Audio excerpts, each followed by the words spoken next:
आप सभी को मेरा प्यार भरा नमस्कार। पैडल अप के इस यूट्यूब चैनल पर आप सभी का स्वागत है। मैं उम्मीद करता हूँ आप सभी बढ़िया होंगे और आपकी तैयारी भी बहुत ही बेहतरीन होगी। आज का ये सेशन एक और कड़ी है आपकी, एक और अगला कदम है आपका, आपकी कॉन्सेप्ट की समझ को और बेहतर करने का, साथ अपनी प्रैक्टिस को और भी बेहतर करने का। तो अभी आप जैसा कि जानते हैं कि अभी जो रिसेंटली प्रैक्टिस सेशन आए थे वो आपके NEP 2020 से रिलेटेड थे, जिसमें हमने कोशिश करी है कि आपकी NEP 2020 से रिलेटेड समझ, कॉन्सेप्ट की समझ उन क्वेश्चनों के माध्यम से विकसित हो पाए, है ना। मेनली ज़रूरी नहीं है यही क्वेश्चन आपको एज आ एग्ज़ाम में मिल जाएंगे, बट मेनली इन क्वेश्चन का जो मोटिव है, जो इनका मेन गोल है, वो ये है कि उस टॉपिक्स के रिलेटेड आपकी एक समझ विकसित हो जाए, जिससे जो भी क्वेश्चन उस टॉपिक से रिलेटेड आपके एग्ज़ाम में पूछे जाएँ आप इजीली उनको आंसर कर पाएँ। और क्योंकि बैकग्राउंड में आपकी जब उस टॉपिक से रिलेटेड समझ विकसित हो चुकी होगी, तो आप उन क्वेश्चनों को किसी भी तरीके से आपसे पूछा जाए तो आप इजीली उनको अटेम्प्ट कर पाएंगे। तो उसी की एक अगली कड़ी में आज का जो टॉपिक है वो है RTE 2009, जिस पे हम बात करेंगे, समझेंगे इस टॉपिक से रिलेटेड कैसे कैसे क्वेश्चन हमारे सामने पूछे जाते हैं, अभी तक एग्जाम्स में किस तरीके के क्वेश्चन पूछे गए हैं, ताकि आपको एक बेसिक आइडिया लग जाए कि हम आपके एग्ज़ाम में किस तरीके के क्वेश्चन इस टॉपिक से आएंगे, है ना। क्योंकि वो ज़रूरी है कि आपको दिशा, एक पथ दिख जाए कि हाँ इस तरीके के क्वेश्चन इस टॉपिक से आते हैं, तो आपका बेसिक माइंडसेट बन जाएगा।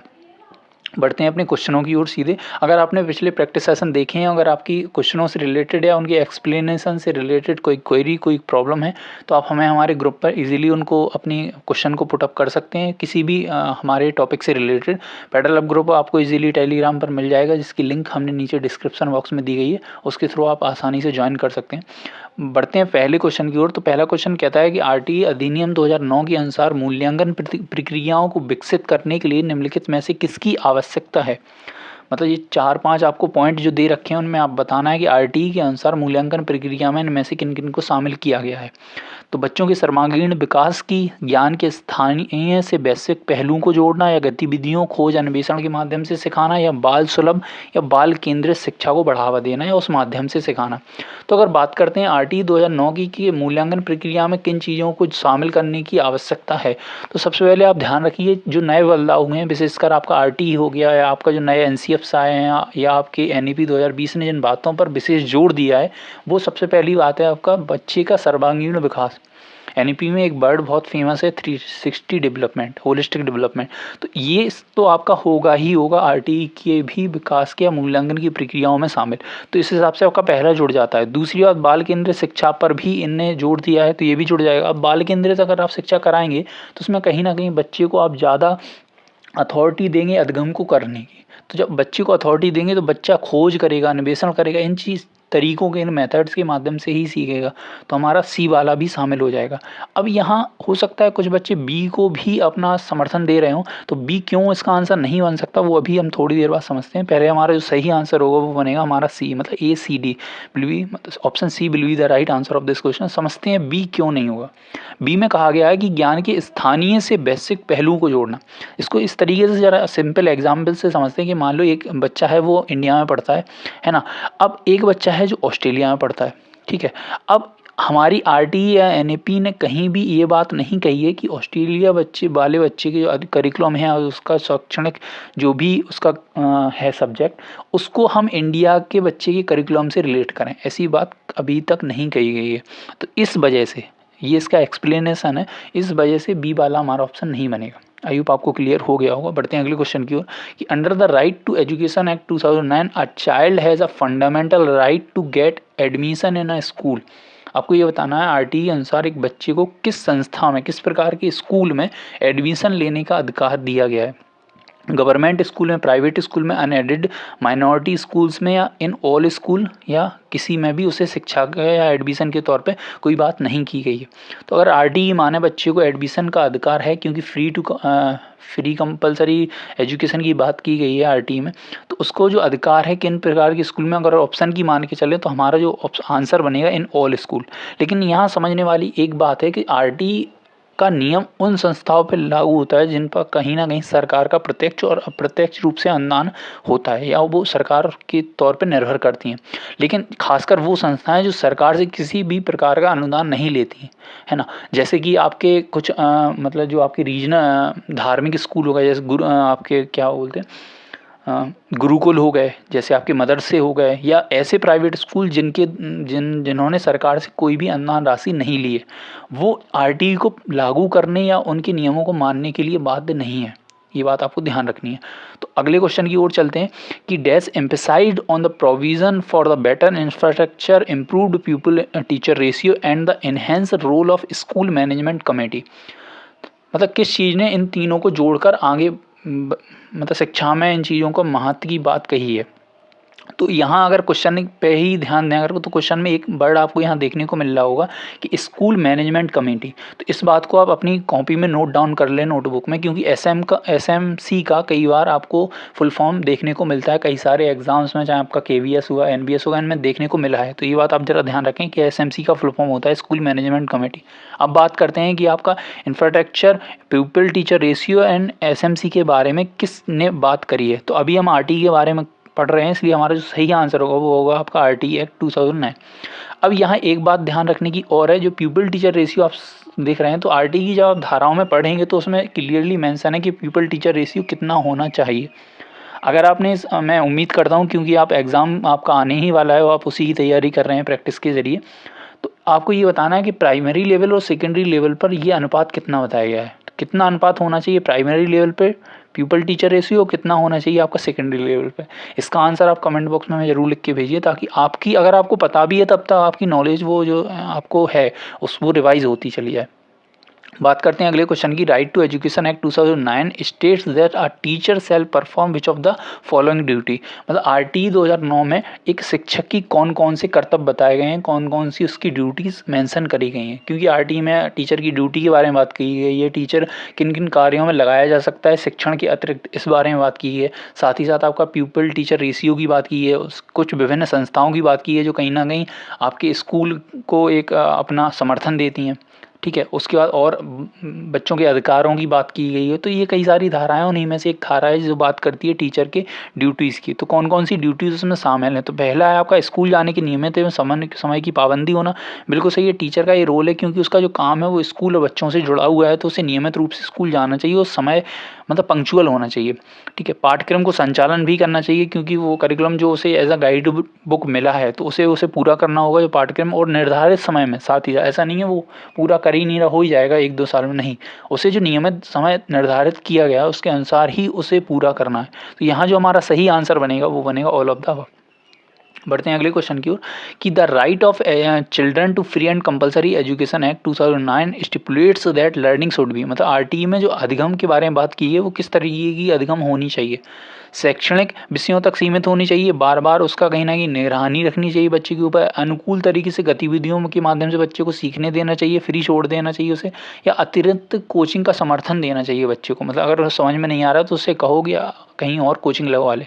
तो आरटी अगर हम बात करें किस तरीके की अधिगम को बढ़ावा देती है, तो सीमित करने की बात करती नहीं है कि एक विषय तक ही बच्चे की अधिगम को सीमित रखा जाए। साथ ही साथ कोचिंग को बढ़ावा नहीं देती है, बल्कि इस पर और एक रोक लगाने की बात करती है जो एनएपी उसको और आगे ले जाती है।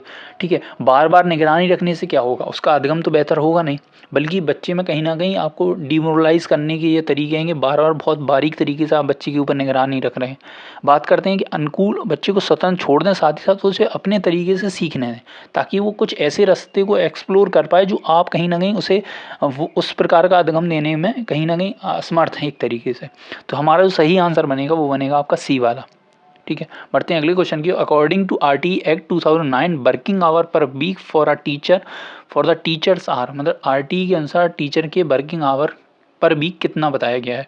तो ये फैक्चुअल बेस्ड क्वेश्चन है और कई सारे एग्जाम्स में आया भी है, आप किसी भी एग्जाम को प्रीवियस उठा के देख लीजिए। तो इसका जो सही आंसर है वो है आपका 45 आवर, है ना।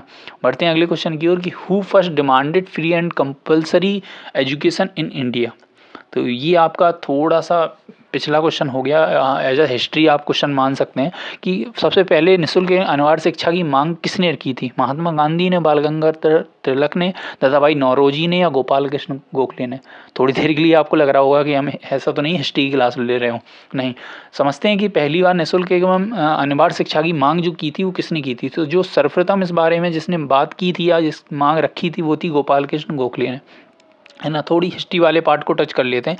गोपाल कृष्ण गोखले को आप सभी जानते हैं, महात्मा गांधी के आपको राजनीतिक गुरु के तौर पे देखा जाता है। साथ ही साथ अगर आप सभी को पता है, हो सकता है बहुत से बच्चों को पता हो सकता है बहुत से बच्चों को ना पता हो, कि आपने जिन्ना का नाम सुना है, मोहम्मद अली जिन्ना, उनके भी गोपाल कृष्ण गोखले क्या थे, राजनीतिक गुरु हैं, है ना, ये बात आपको जाननी चाहिए।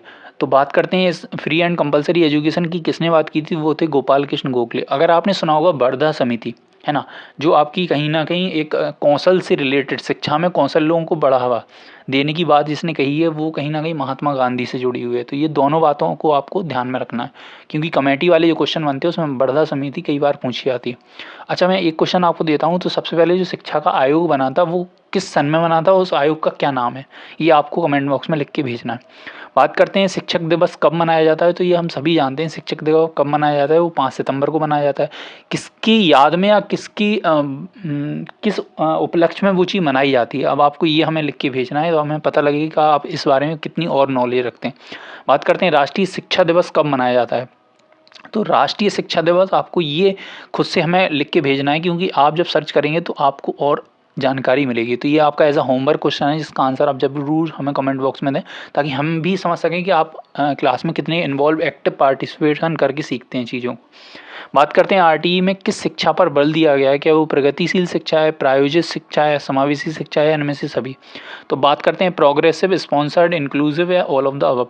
तो जो आरटीई में शिक्षा की बात की गई है, स्पॉन्सर्ड एजुकेशन की बात नहीं की गई है, ये बात आपको ध्यान रखनी है। इस हिसाब से आपका बी एंड डी कट जाता है। प्रोग्रेसिव और इंक्लूसिव एजुकेशन में जो सबसे ज़्यादा बड़ा ब्रॉड टर्म अगर मान के चलें आप, जिसकी सबसे ज़्यादा मांग है और जिसकी सबसे ज़्यादा बात भी की गई है, वो है आपका इंक्लूसिव एजुकेशन। आई होप आपको क्लियर हो गया होगा। बढ़ते हैं अगले क्वेश्चन की ओर कि which provision is not there in the RT 2009। मतलब इनमें से कौन सी आरटी 2009 में नहीं है, प्रोविज़न के तौर पे प्रावधान नहीं रखा गया। 6 से 14 ईयर के बच्चों के एजुकेशन के बारे में बात की गई, बिल्कुल सही है। 6 से 14 साल के बच्चों के प्रोविज़न शिक्षा के बारे में बात की गई है। इसको थोड़ा सा अगर थोड़ा और एक्सप्लोर करके देखें तो 6 से 18 वर्ष उन बच्चों के लिए बात की गई है जो कहीं ना कहीं दिव्यांग के रूप में गिने जाते हैं। तो उनके लिए ये उम्र 6 से 18 वर्ष है और सामान्य बच्चों के लिए ये उम्र 6 से 14 वर्ष है। ये बात भी आपको ध्यान रखनी है। शिक्षक और विद्यार्थी का जो अनुपात है, एक रेशियो आपका 25 होना चाहिए। जो निजी स्कूल हैं उसमें कमज़ोर बच्चों के लिए जो सीटों का आरक्षण है वो 25% होना अनिवार्य है, या ये विद्यालय में पूर्व शिक्षा पर बल देती है। तो अगर बात करें 25% के आरक्षण की, तो ये बात बिल्कुल सही है। कई बार ये क्वेश्चन भी पूछा जा सकता है कि बताइए आरटीई के अनुसार निजी विद्यालय में कमज़ोर वर्ग के बच्चों के लिए सीटों का आरक्षण कितने प्रतिशत रखा गया है। तो इसको आप इस तरीके से भी एक फैक्चुअल क्वेश्चन मान के चलें। और पूर्व शिक्षा पर भी बल दिया है, ये बात भी सही है। लेकिन जो अध्यापक और विद्यार्थी का रेशियो है वो 1:25 सामान्य तौर पर नहीं है। ये बात ध्यान रखना। ये समावेशी आपका कक्षा में इस तौर की या दिव्यांग बच्चों की कक्षा में ये देखने को मिलता है। लेकिन अगर सामान्यतः इसकी बात करें तो ये 1:30 का रखा गया है प्राइमरी में और 1:35 का आपका रखा गया है सेकेंडरी में। इस बात को आपको ध्यान रखना है। वैसे ये क्वेश्चन मैंने आपसे लोगों से पूछा था, बट इसका आंसर यहाँ आपको मिल गया है। बढ़ते हैं अगले क्वेश्चन की ओर कि in order to improve the learning of the children admitted in the appropriate age classes and bring them to the level of their classmate there is a provision of. मतलब उपयुक्त आयु वर्ग में भर्ती बच्चों की सीखने में सुधार करने और उन्हें अपने सहपाठियों के स्तर पर लाने के लिए जिस प्रकार का प्रावधान किया गया है उसे क्या कहते हैं। रेमेडियल टीचिंग कहते हैं या स्पेशल ट्रेनिंग कहते हैं, मल्टी ग्रेड टीचिंग कहते हैं, ऑल ऑफ द अबव। अब बात करते हैं, हो सकता है अगर आप 1 सेकंड का पॉज करके खुद की तरफ से आंसर दें तो आप में से मोस्ट ऑफ दी बच्चे हो सकता है इसका आंसर रेमेडियल टीचिंग ने, क्योंकि रेमेडियल टीचिंग इन सभी में से हमारे दिमाग में ज़्यादा अच्छे से बैठा हुआ है। यहाँ इसका आंसर रेमेडियल टीचिंग होगा नहीं, पहली बात। इस हिसाब से हमारा डी भी नहीं बनेगा। अभी हम समझाएंगे कि इसका रीज़न क्या है। मल्टीग्रेड टीचिंग को अगर हम समझते हैं क्या होता है, जब आपको एक कॉमन टॉपिक पढ़ाना होता है जो आपको पता है कक्षा 6 में भी है, कक्षा 7 में भी है, कक्षा 8 में भी है, तो कई बार आप क्या करते हैं एज अ टीचर तीनों कक्षाओं को कंबाइन करके एक साथ वो टॉपिक पढ़ा देते हैं, बेसिक टू एडवांस लेवल का। तो उसे कहते हैं मल्टीग्रेड टीचिंग, है ना। तो यहाँ ये भी बात नहीं होगी, क्योंकि यहाँ बोला गया उसी आयु वर्ग में, मतलब सहपाठी हैं तो उसी कहीं ना कहीं कक्षा से उनका ताल्लुकात होगा, तो इस हिसाब से मल्टीग्रेड टीचिंग आए नहीं। तो इसका जो सही आंसर होगा वो होगा स्पेशल टीचिंग।